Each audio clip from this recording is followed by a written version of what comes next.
We have a microphone for question askers, so if you'll raise your hand, she'll come to you with the microphone and we'll work our way in back. Sir.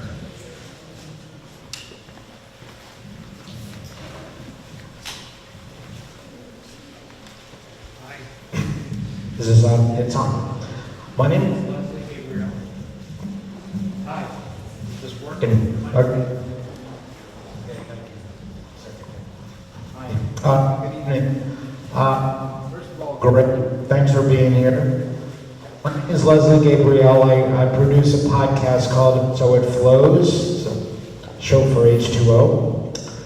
And I've been involved in the water issue in Newburgh for a year. One of the things I heard you say, Secretary Henderson, is that correct? Is that there's a problem with compensation. So having to do with the impact for people and a civil liability. So question one is, why is there a problem with that?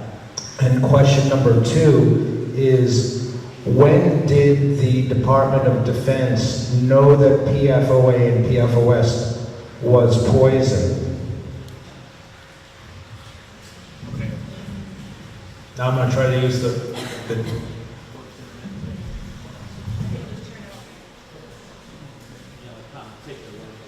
okay. So first question was about compensatory. yeah. So that's part of the CERCLA law. It's not a problem. It's just the way the CERCLA law is written. Doesn't mean there isn't a way to get compensation. Matter of fact, Congress last year passed legislation that allows us, actually, in certain circumstances, to include this circumstance that applies here, for us to provide retroactive compensation to government entities if they'd expended funds already prior to us being able to get into a cooperative agreement.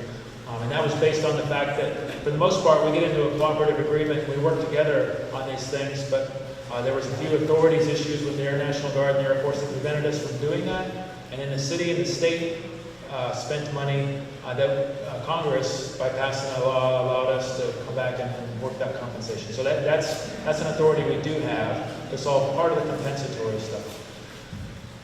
The way I understand for CERCLA, when it comes to whoever is required to clean up a contamination, that's just the way the law is written, that we're required to fund the cleanup, to repair the ecosystem, to restore the ecosystem to address the contamination thing. And then secondly, to address the human impacts of that, to ensure that it's not negatively impacting human health. I didn't write the law, but the law says the authority does not allow for compensatory damages. Okay? Now that can be addressed in a number of different ways. So we have civil courts and litigation and claims process. We have a claims process with the federal government. There's other ways to address that. It's just that my point was that it's not addressed in the CERCLA law, so it's just not automatic. So in some cases we're dealing with claims, tort claims, takings claims, different ways to address compensating people who were damaged one way or the other. So that's what I meant by that. It's not that it's a problem, it's just not part of the CERCLA law. But that's the law we're following. I don't, honestly, if I wish to do, and I'll get back to you, I think we'll take this question about when did DOD know about PFAS, and whether it was poison or not, which was your words for the question, but we started taking action actually before the EPA even established a health advisory in drinking water. As we were even here a couple months before, we were already working on the assessments and determining the extent of contamination even before then. But we used that drinking water advisory, which is not a federal mandate, to clean up. We said that's enough evidence for us. Okay. We removed the use of the AFFF foam that had the PFAS and PFOA combination from all of our sites, from all of our extinguishing systems in our hangars. So we stopped using that, and we removed it and disposed of it. And then we immediately went out and started identifying identifying the problem, determining what the solution would be, and then finding ways to prevent further contamination. And so we did that ahead of that, but I would say we've made this a part of our program since the time the EPA has advised us that there's a drinking water advisory. And so that's what we took as our cue to go forward with. So that would be, but as far as when did DOD know, DOD is a big entity, yeah, so I don't know the answer to that. So. Yeah, fair enough, I'll follow up, that's fair, yeah. Yes, sir. Hi. Thank you very much. I'm Jonathan Jacobson. I'm the Assemblyman for this area. I represent the City of Newburgh, and I also represent Stewart Airport. I hope this is a change of purpose and attitude of the Department of Defense, because previously, when the problems were discovered, the Department of Defense went into a defensive mode. So I hope now you're in a solution mode. And before I ask my question, I want to give a shout out to our U.S. Senators and Chuck Schumer and Kirsten Gillibrand, as well as Congressman Sean Patrick Maloney, for getting the funding, because it was so important. It was a hard fight. It's a hard fight. So I want to make sure, my question is, because now the Department of Defense does not run the entire airport. You have the Port Authority there as well. But previously, prior to the Port Authority, it was all owned by the Air Force. And I believe, and I hope you would agree also, that's responsibility to clean up the entire airport, what was previously an Air Force base. Not just what you own now, not just what you're responsible for now, but what you were responsible for previously when the problem started.